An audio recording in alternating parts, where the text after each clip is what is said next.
ମୁଁ କିଏ? ଶ୍ରୀ ସାଇ ବାବା ଅନେକ ଥର କହିଛନ୍ତି ଯେ ମୁଁ କିଏର ସନ୍ଧାନ ପାଇଁ ଅଧିକ ଦୂର ଯିବା ପ୍ରୟୋଜନ ନାହିଁ।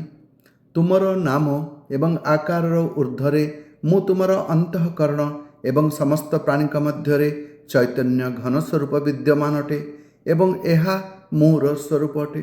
ଏପରି ମନେକରି ତୁମେ ନିଜ ଭିତରେ ତଥା ସମସ୍ତ ପ୍ରାଣୀଙ୍କ ମଧ୍ୟରେ ମୋତେ ହିଁ ଦର୍ଶନ କର।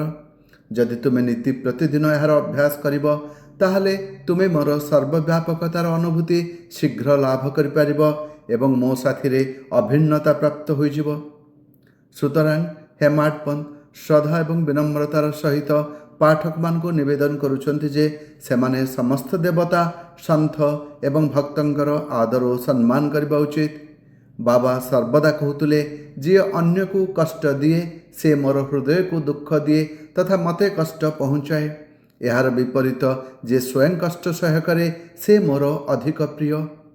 ବାବା ସମସ୍ତ ପ୍ରାଣୀଙ୍କ ମଧ୍ୟରେ ବିଦ୍ୟମାନ ଅଟନ୍ତି ଏବଂ ସେମାନଙ୍କର ସବୁ ପ୍ରକାର ରକ୍ଷା କରନ୍ତି। ସମସ୍ତ ଜୀବଙ୍କୁ ପ୍ରେମ କର, ଏହା ତାଙ୍କର ଆନ୍ତରିକ ଇଚ୍ଛା। ଏହି ପ୍ରକାର ବିଶୁଦ୍ଧ ଅମୃତମୟ ସ୍ରୋତ ତାଙ୍କର ଶ୍ରୀମୁଖରୁ ସର୍ବଦା ଝରୁଥିଲା। ଏଣୁ ଯିଏ ପ୍ରେମପୂର୍ବକ ବାବାଙ୍କର ଲୀଳାଗାନ କରିବେ ଅଥବା ଭକ୍ତିପୂର୍ବକ ତାକୁ ଶ୍ରବଣ କରିବେ ସେ ସାଇଙ୍କଠାରେ ଅବଶ୍ୟ ଅଭିନ୍ନତା ପ୍ରାପ୍ତ କରିବେ।